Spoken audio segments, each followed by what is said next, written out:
Donald Trump taking a tough stance on trade, vowing to reject free trade agreements like NAFTA and renegotiate better deals for American workers. Trump also took aim at one of the nation's top trading partners, China. I'm going to instruct my Treasury Secretary to label China a currency manipulator, which should have been done years ago. Any country that devalues their currency in order to take unfair advantage of the United States, which is many countries, will be met with sharply. And that includes tariffs and taxes.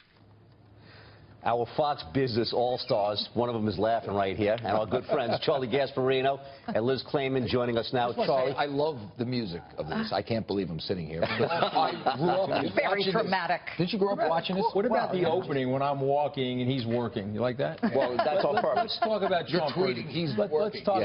Let's talk about Donald Trump for a second. Tough talk on trade. What do you think, Liz? Is that the right approach? I don't know why everybody thinks this is such an original call to label China a currency manipulator. Ever since China extricated itself or tried to crawl out of economic isolation in the 90s, everybody has said, you're manipulating your currency, you're weakening it to take advantage of a cheaper export opportunity so that we can then see you export more to our countries. Well, guess what? Newsflash. Any country with a central bank could very well be labeled a currency manipulator, including the United States. They expand or contract their money supply depending on what works for them at the moment. Do you think we have a free trade agreement with China that is fair? No. We don't, but guess what? We've got an agreement that is constantly morphing. And in fact, it was President Obama who just a couple of years ago imposed much higher tariffs on cheap Chinese steel so that they wouldn't take advantage of what was already a flailing industry here in the U.S. Let's try to explain to the American public. We just said that it's not fair, and so they're sore about that because their incomes are down. Okay. So, Charlie, how do you explain to the American public that what's going on with our free trade agreement with China is good for them? I will say one thing. When I first saw that video of Donald speaking, I thought it was a clip from Christmas. That looked like a Christmas tree behind it. You know, here's the thing. No trade agreement is perfect. You know, when the U.S. does something known as QE, meaning it prints money, quantitative easing, we were manipulating our currency, by the way. We were buying stuff. We were lowering interest rates. We were changing the value of the dollar just by doing that and doing it in our favor. So remember, every country does that. Listen, if you tell me the Chinese cheat, I would say, yeah, they do. There's ways of fighting that without getting into protectionism. Now, the real question is this, and this is what Donald Trump refuses, and I expect you, of all people, you know, an adult in the room, to walk up to him and say, Donald, here is economic, because you know this guy. You're on the airplane with him. Here are the numbers. Here's what free trade has done for the U.S., and here's what it hasn't done.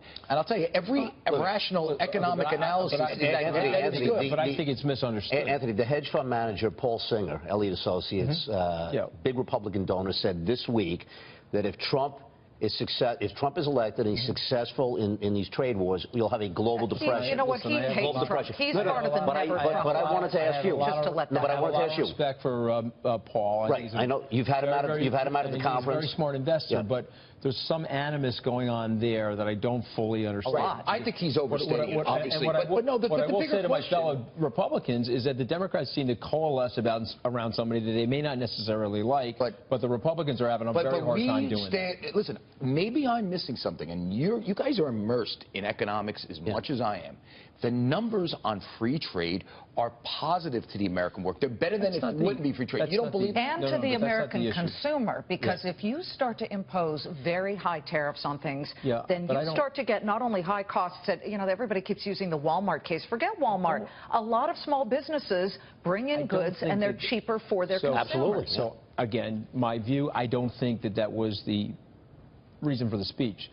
What he's basically saying is that we've had an imbalance in terms of our trade agreements for the last 70 years. That was designed by the United States to help these other countries, and we all understand that. He's now opening the question up. We have the lower and middle class here. They're struggling. Right. Do these trade agreements need to be as unfair as they have been over the last 70 years? So you really do think that they were crafted to be unfair to us and better for them? There's no question about that, Charlie. Go back to the Marshall Plan. I'm not disagreeing with you. I'm just asking. Go to Dean Atkinson and go to George Marshall and go to the bipartisan plan. Ask Henry Kissinger. Look at the World Trade Organization document in 2000 when China was entering but can I just make this point? When China becomes more prosperous, don't they buy our stuff? They don't. You sure? No, they actually don't. And well, they've been able to. The people that have benefited have been able to buy a lot of real estate in the United States. They've been able to buy a lot of real estate. Steve Feinberg from Cerberus, very good friend of mine. He's helping me with the Trump campaign. He told me if he was allowed to sell his cars, the Chrysler cars, into China during the 2008 financial crisis, they would have never had to declare bankruptcy. Here's where Donald Trump is right, Gary. Here's where Donald Trump is right. He's not correct in let's tear up NAFTA, let's tear up TPP. Let's renegotiate, because what was appropriate in 1994 perhaps may be inappropriate today. What did China get? China got a better growing economy, and it got a better middle class. And what did we get? A loss of jobs. There's got to be some fine-tuning. Donald Trump's right on that. Why does Liz make a more coherent argument than Donald on this? Because I think that's part of the problem. Excellent point, Charlie. I mean, when I listen to Donald, I hear a lot of banging on the table, a lot of stuff about China, currency manipulation, all these scare things, and almost no analytics. You know, it's all emotion, no analytics. And by the way, when you start appealing purely to emotion, that's when people get scared. They start seeing, visages of despots. So Liz, why don't you answer his question? Because you have a pretty good read. Why do you think Donald Trump is taking that I grew up in a family where my dad loved the C word, compromise. He said, you're never going to get everything you want, or you're never going to be totally disappointed if you can work with somebody. Donald Trump's the guy who wrote the book, The Art of the Deal. But to come out, I think what he's doing, I don't agree with it, but he's probably trying to grab undecided voters who may then have reached the tipping point. And by talking tough now, he then will say later, okay, let's negotiate versus Read the Wall Street Journal editorial page. I agree with Liz. Read the Wall Street Journal editorial today. Now, you say what you want about the Journal being free trade, open borders, whatever. They make a coherent argument that net, these trade deals have benefited the U.S. worker more than if they did not exist. We're not arguing that. Yes, we are. No, we're not arguing. Donald Trump is all or nothing. Anthony, we got to run. So just your final point is. Final point is I'm going to stick with what Liz said. It's time to revisit these things in 2.0, the agreements. Right. That's all. Okay. Well, that's not what he's saying. That's not what Guys, we got to go. Charlie and Liz, thanks for joining us. That does it for us. We'll see you next week, same time, same place. Happy 4th of July.